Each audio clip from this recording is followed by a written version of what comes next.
नमो नमः छात्राः, सभी को नमस्कार।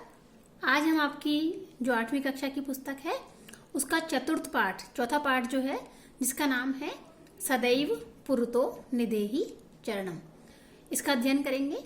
तो सर्वप्रथम हम पाठ का स्वयं का अर्थ देखते हैं।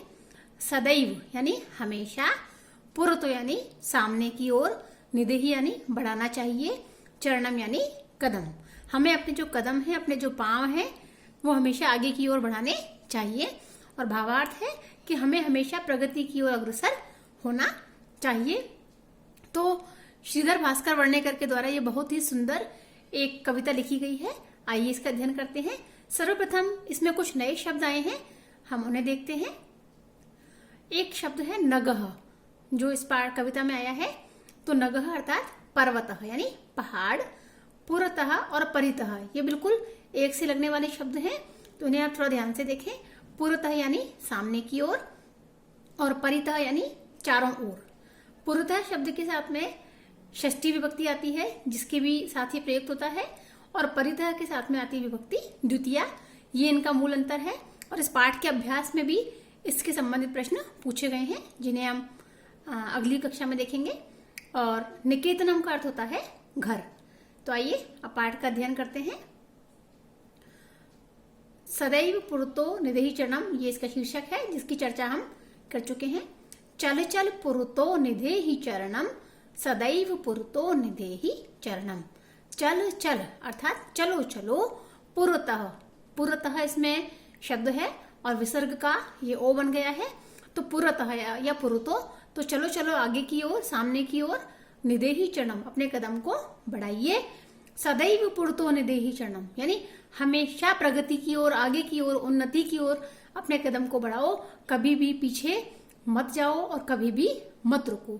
हमेशा आगे कदम बढ़ाने का अर्थ है कि हमें प्रगति की ओर जाना है, उन्नति की ओर जाना है, रुकना नहीं है, और ना ही हमें अवनति की ओर जाना है। तो चलो चलो सामने की ओर कदम को आगे बढ़ाओ, और चलो चलो हमेशा ही सामने की ओर कदम को आगे बढ़ाओ। अब ये बताया गया है, गिरि शिखरे ननु निज निकेतनम, विनैव यानम नगारोहणम, बलम स्वकीयम भवति साधनम, सदैव पुरतो निदेहि चरणम। अब ये एक उपमा के रूप में है कि गिरि शिखरे ननु निज निकेतनम। गिरि यानी पहाड़, शिखर यानी उसका सबसे ऊपर का भाग अर्थात पहाड़ की चोटी। ननु यानी निश्चित रूप से, निज यानी हमारा स्वयं का, और निकेतनम यानी घर, जो हमने अभी पढ़ा है कि हमारा घर कहाँ पर है, पहाड़ की चोटी पर है। और विनैव, विनैव शब्द दो शब्दों से बना है, विना और एव यानी बिना ही।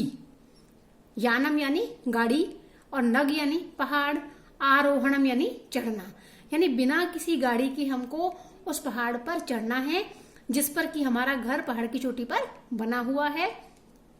और बलम स्वकीयम भवति साधनम, हमारे पास कोई गाड़ी नहीं है, कोई सहारा नहीं है, हमारे पास सिर्फ एक ही साधन है। वो क्या है? बलम यानी शक्ति, और वो भी किसकी? स्वकीयम अर्थात स्वयं की। हमारी जो स्वयं की शक्ति है, हमारा जो साहस है, हमारी जो योग्यता है, हमारा जो विश्वास है, वो ही शक्ति हमारा साधन है कहाँ जाने का? अपने घर जाने का। और हमारा घर कहाँ है? पहाड़ की चोटी पर है। तो हमें पहाड़ की चोटी पर स्थित अपने घर पर पहुंचने के लिए अपने बल और अपनी शक्ति के साथ ही आगे बढ़ना है, और हमेशा आगे बढ़ते रहकर हमें अपने घर तक पहुंचना है। अब इसका अगर हम भावार्थ देखते हैं, तो निज निकेतनम यानी हमारा लक्ष्य जो है वो कहाँ है? पहाड़ की चोटी के समान बहुत ऊंचा है।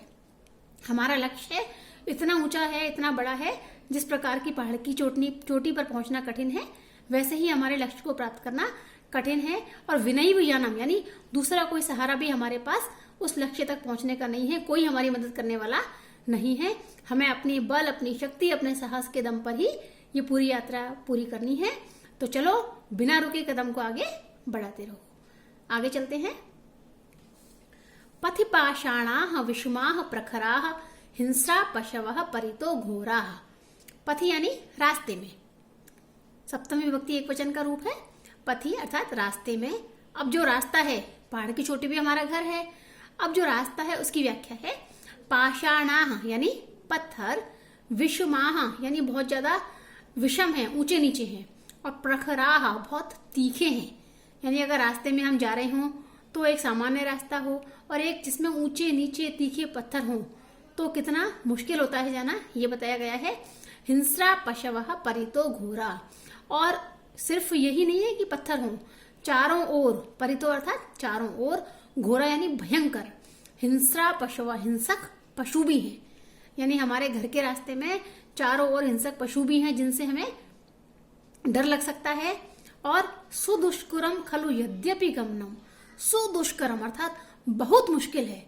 एक तो पत्थर है तीखे तीखे रास्ते में, ऊंचे नीचे, चारों ओर हिंसक पशु हैं जो हमें नुकसान पहुंचा सकते हैं, और इन सब चीजों को देखते हुए सुदुष्करम यानी बहुत मुश्किल है, बहुत कठिन है। खलु मान लिया, यद्यपि गमनम फिर भी हमें आगे तो बढ़ना ही है। तो चलो चलो बिना रुके सदैव पुरतो नितेहि चरणम, चलो चलो आगे कदम बढ़ाते चलो। अब इसका भी भावार्थ देखते हैं कि जो रास्ता है उसमें ऊंचे नीचे पत्थरों का अर्थ है विपत्तियां, परेशानियां, बाधाएं, और जो हिंसक पशु है उसका अर्थ है वो कुछ कारण जो हमें डराते हैं, कि कुछ कारण हैं जो हमें आगे बढ़ने से रोक सकते हैं, डरा सकते हैं, और कुछ जो परेशानियां हैं वो भी हमारे मार्ग में आ सकती हैं। तो इन सबको कितनी भी कठिनता दें लेकिन फिर भी हमें आगे तो बढ़ना ही है। तो चलो चलो आगे की ओर कदम बढ़ाएं और उन्नति की ओर बढ़ते जाएं।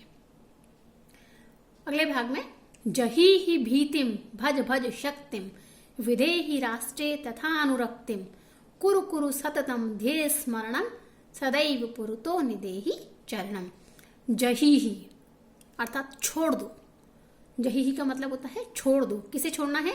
भीतिम यानी डर को, डर को छोड़ दो। भज भज शक्तिम, और किसको प्राप्त करना है? शक्तिम यानी शक्ति को। कहीं भी किसी भी कार्य को पूर्ण करने के लिए डरने से कुछ नहीं होगा। क्या चाहिए हमें? शक्ति। तो चलो डर को छोड़ दो और शक्ति को प्राप्त करो, शक्ति का भजन करो, शक्ति की ओर बढ़ो। और विधेहि राष्ट्रे तथा अनुरक्तिम, और शक्ति, साहस, बल किसके लिए? अपने लिए नहीं। विधेहि राष्ट्रे तथा अनुरक्तिम, राष्ट्र के प्रति वैसा प्रेम करो। अर्थात जो भी हमारा बढ़ना है, जो भी हमारी उन्नति है, जो भी हमारे साधन है, जो भी हमारा साहस है, वो सब किसके लिए है? राष्ट्र के लिए। तो राष्ट्र के प्रति विशेष प्रेम को विकसित करो। और उसके साथ ही कुरु कुरु सततम ध्येय स्मरणम, जो सबसे जरूरी बात है जो आपको भी याद रखनी है, सततम यानी हमेशा, लगातार, निरंतर, बिना रुके। ध्येय स्मरणम, अपने लक्ष्य को याद करना। कुरु कुरु यानी करते रहो। कई बार क्या होता है कि हम लक्ष्य बना तो लेते हैं लेकिन बीच की बाधाएं या बीच के प्रलोभन या बीच का जो भी समय होता है उसमें हम उसे भूल जाते हैं। तो उसे हम ना भूलें इसके लिए क्या कहा गया है कि सततम ध्येय स्मरणम कुरु कुरु, निरंतर अपने ध्येय का, अपने लक्ष्य का, जो भी आपका संकल्प है उसको याद करते रहें और उसकी ओर सदैव पुरतो निदेहि चरणम, छोटे या बड़े कुछ कदम हमेशा उसकी ओर निरंतर ही बढ़ाते रहें। ऐसा करने पर निश्चित रूप से आप अपने लक्ष्य को एक दिन अवश्य ही प्राप्त कर लेंगे। तो इसके साथ ही ये पाठ समाप्त होता है। आशा है आपको समझ में आया होगा। यदि आपको कोई बाधा हो, कोई परेशानी हो तो आप मुझसे व्यक्तिगत रूप से पूछ सकते हैं। इसके साथ ही इसे हमें जीवन में भी धारण करना है क्योंकि आपका ये बहुत महत्वपूर्ण समय है इस कक्षा का।